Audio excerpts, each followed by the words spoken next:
தமிழக முதலமைச்சர் ஸ்டாலின் அவர்கள் இன்று ஜூலை 3 காணொலி காட்சி மூலமாக கோயம்புத்தூர் மாநகராட்சியில் ஒரு நகர்ப்புற ஆரம்ப சுகாதார மையம் மற்றும் 20 நகர்ப்புற நலவாழ்வு மையங்களை திறந்து வைத்தார் என கோவை மாநகராட்சி நிர்வாகம் தெரிவித்துள்ளது.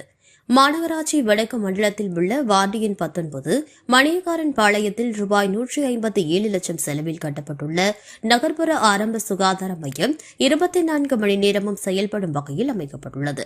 இந்த மையத்தில் தாய்மையும் குழந்தையும் நலனும் சார்ந்த சேவைகள், தடுப்பூசி சேவைகள், காலை 9 மணி முதல் பிற்பகல் 4 மணி வரை வெளிநோயாளர்கள் சேவைகள் மற்றும் அவசர சிகிச்சை சேவைகள் தொடர்ச்சியாக வழங்கப்படுகின்றன.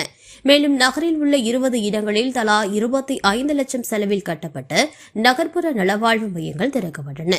இந்த மையங்கள் ஒலிம்பஸ், முத்துக்குமார் நகர், வெண்ணான் நகர் மற்றும் வேலம்மாள் நகர், கணபதி மாநகர் 4வது block, Pappanaicken Palayam, Karuparayan Palayam, Balu garden, Sowdambigai Nagar, Kovilmedu, north housing unit, Thirumoorthy Nagar, Ponnagar, Anna Nagar, Idayarpalayam, Annai Sathya Nagar, Lakshmi Nagar, Madhusudhanan Nagar, Thulasiammal layout, Irugur இட்டரி, ஒண்டிப்புதூர் மற்றும் காலப்பட்டி ஆகிய பகுதிகளில் அமைக்கப்பட்டுள்ளன.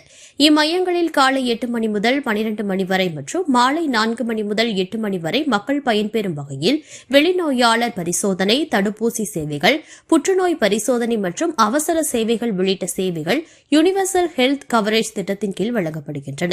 இந்த திட்டத்தின் மூலம் மாநகராட்சிக்குட்பட்ட மக்கள் குறைந்த செலவில் தரமான சுகாதார சேவைகளை அருகாமையில் பெறும் வாய்ப்பு உருவாகியுள்ளது. அரசின் இந்த முயற்சி அனைத்து வயதினரும் வர்க்கத்தினரும் சுகாதார சேவைகளில் சமவாய்ப்பு பெறும் நோக்கத்தில் எடுக்கப்பட்ட முக்கியமான ஒரு கட்டமாகும்.